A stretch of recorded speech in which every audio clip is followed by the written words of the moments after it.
Hello, welcome to another Sunday message. Looks like we're going to have a frozen week, and we're certainly getting a proper winter this year. It means that although we've got a few snowdrops and crocuses out and there's a few daffodils trying to get through, we're not likely to see any more development of our winter and spring flowers for the present.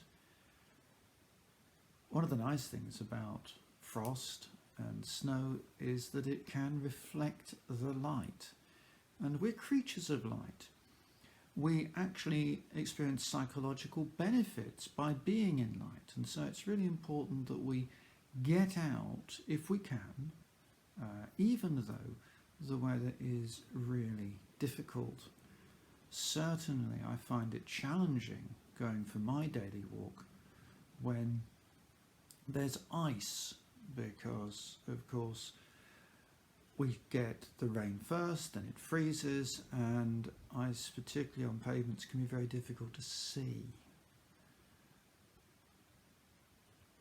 Some of the things that really concerns God are difficult to see as well.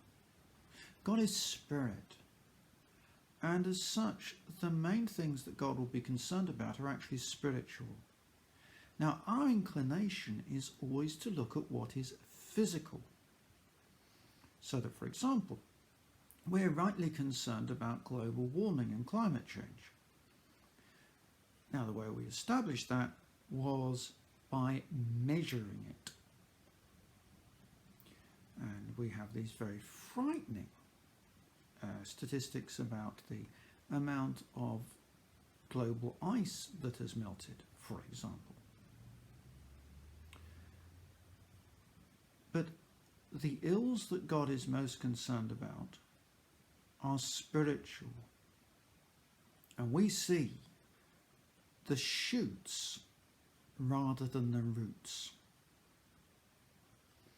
The roots of human behaviour can sometimes be looked at psychologically, and there's absolutely no doubt that by observing and recording what people say, how they feel, and the things they do and their patterns of behaviour, and how you relate that back to, say, what the childhood was like and so on, you can trace quite a lot by looking at the resemblances, looking at patterns and so on. And when people find the way they are explained, they can find that both affirming, and if they want to change, they can find a way to help them control or shape the behaviour that they now feel more on top of, because it has been described and explained to them. That's not the same as something that's spiritual, though. We have to understand that physical activities have spiritual effects. That's because we are spiritual beings. So what we do in our bodies affects what happens spiritually, and that in turn pops up shoots, and we think, well, how did that relate to that? Let me give you an example. If you've got, say, some bulbs planted in a pot, and you water them, the water goes into the soil, and at some point shoots come out of the pot. Here's the thing: the shoots that come out of the pot do not resemble water. They don't look remotely like water. But the two are related. And you see, this is the way it is with the spiritual issues of good and evil. The good that we do goes into the ground and produces good shoots. The things that God doesn't like, that are part of our lives, go and produce adverse shoots. And you get too many adverse shoots and you end up with a disaster. We are living in a disaster zone at the moment in this nation, spiritually and relationally. Our ability to hold down committed long-term relationships is completely shot through. We're experimenting with different forms of relationships outside marriage because we really don't know how to put a marriage together properly now, and we have really lost the sense of exactly why marriage is there and what it's all about, even though in the vast majority of us there's a strong drive to a committed relationship.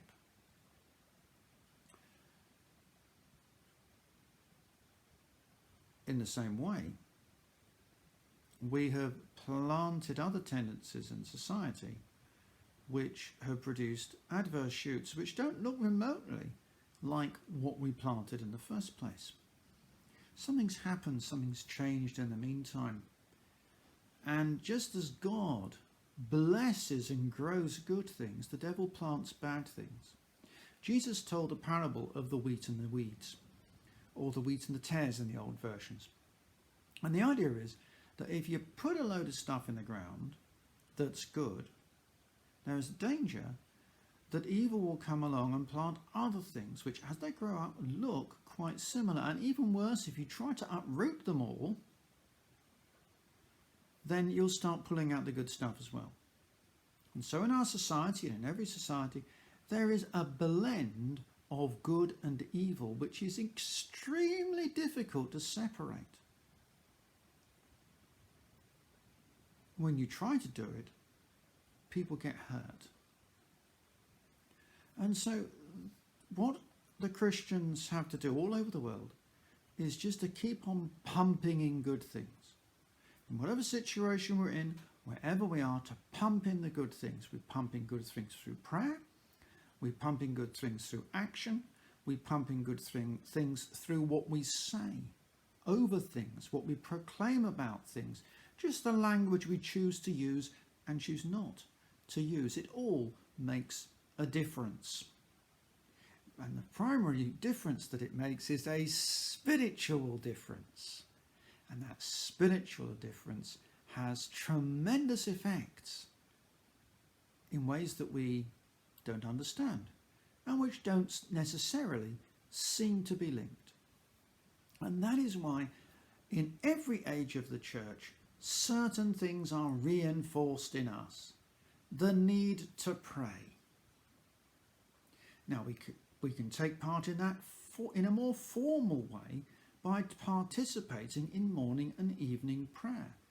But that's what they're there for, to help us to have a daily pattern of prayer. We should have our own pattern of personal prayer, of course, and of reading the Bible. And some people find that a lot easier than others, but it does help to transform our thinking and align our thinking with God. And it gives us spiritual ammunition to use, not just a work of literature to be read alongside all the other works of literature. The Bible is the breath of God on the page, so it's spiritual ammunition, even if it doesn't always make sense. And not all of it will seem as applicable as we might want it to be at all times and in all places. But it doesn't alter the ultimate value of the text. And then, of course, we've got Jesus, who we can directly relate to, who will guide us. But, of course, we've got to give ourselves time to relate to him. And part of our prayers is about that. But I find that with Jesus, the actual relationship is it is a relationship. It's not a phone call every day.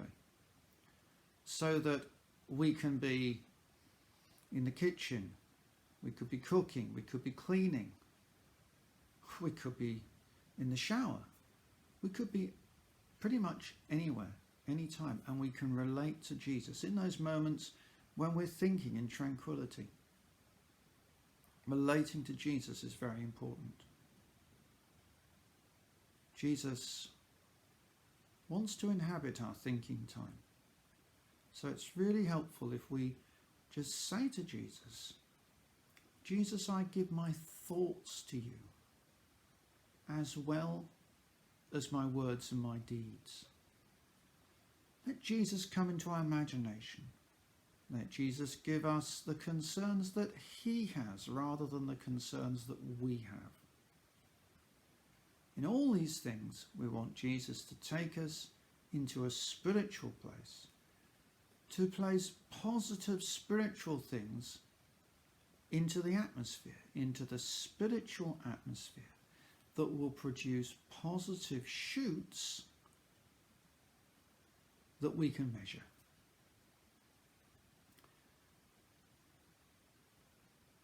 Okay, there's our challenge for the week. Let's see how we can relate to Jesus in every part of our lives and tell him about stuff. But also with Lent coming up, let's think about how we are going to be especially devotional from the 17th of February onwards. Maybe we're going to sign up for the prayer course. Brilliant idea. If we go online to the Church of England website, there is a Live Lent devotional for every day through Lent. Let's start thinking and praying and preparing for that now. If we've never dipped into morning prayer, which is about 9 o'clock on the Holy Trinity website, or evening prayer, which is at 4 o'clock, Monday to Saturday, why not dip in and see if you can find something that works for you and that you can begin to follow through, perhaps on a daily basis or 1 or 2 days in the week. And let's plant good spiritual things in our lives and in the lives of our community and of our town.